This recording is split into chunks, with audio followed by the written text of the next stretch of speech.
Hello everyone and welcome to a life of yes. I'm Rajath and today I'm going to talk to you about email etiquettes.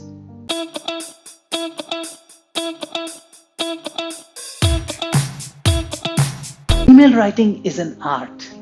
Whether you're writing to your friend, your colleague or making a business proposition, emails can make or break your impressions. Every email has three components: the address, subject and the body. The address component has three fields: to, CC and BCC. You put all the email IDs of everyone to whom you're responding or expecting a response, which is call for action, in the to field. The CC field, you add all the email IDs to whom you want to keep them informed. BCC, or the blind carbon copy, you put all the email IDs whom you want to mask their identity. Remember, if your email ID is in the BCC, do not hit reply to all.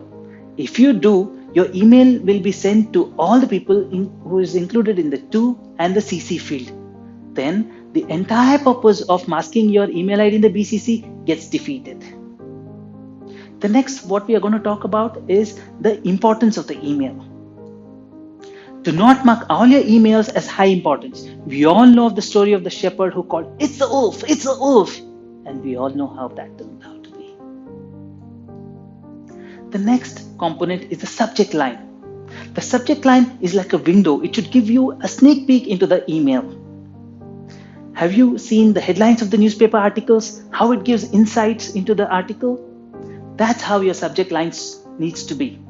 Consider the two versions of subject line for the same email. The first one is here: urgent, please respond. Hey, what's urgent to you may not be urgent to the recipient. Now the second example: need assistance, unable to log into the desktop. You see the difference between the two subject lines, right? Yeah. The third component is the body. When it comes to the body, follow the SMS principle: the salutation, message and the sign off. Salutation, use the formula greeting and the name.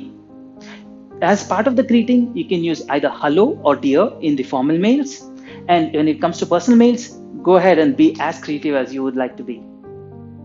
And when it comes to name, you're always confused. Should I use the first name or the last name?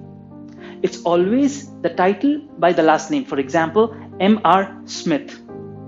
And when it comes to the first name, it's just use the first name as it is. And when it comes to a lady, you're confused. Should I use Miss or Mrs.? When in doubt, go the safe route. Use MS followed by their last name. Okay, now comes the main message which is included in the body. Follow the MATE principle. Consider this example. I would like to invite you as a speaker for the annual developer conference. Please send in your confirmation before this Friday. And the theme is going to be around emerging technology and it's going to be a virtual event. Thanks in advance. Now let's break this email example up and see what each line means. The first one is the message where it says the person is invited to speak in a conference. The second line says please send in your confirmation, which is the action that is required from the recipient's end. The third one is the details. What is the theme of the conference and how is the entire conference being held? Then the ending, thank the recipient in advance. The next component is the sign off. You can sign off by saying thanks followed by your name, or thanks and regards followed by your name, or even just regards and followed by your name. The next part is your signature. In your signature, you can mention your full name and then your contact number. If it is a formal email, mostly your company would have a template. Go ahead and then feel free to use the template. Now, we have all received those flame mails. When you read that, you get angry. You want to respond it in anger. Go ahead and compose. You need to sometimes get it out of your system. But do not hit the send button. Go for a walk, come back and hit the delete button because you do not want to send any email that you would regret later.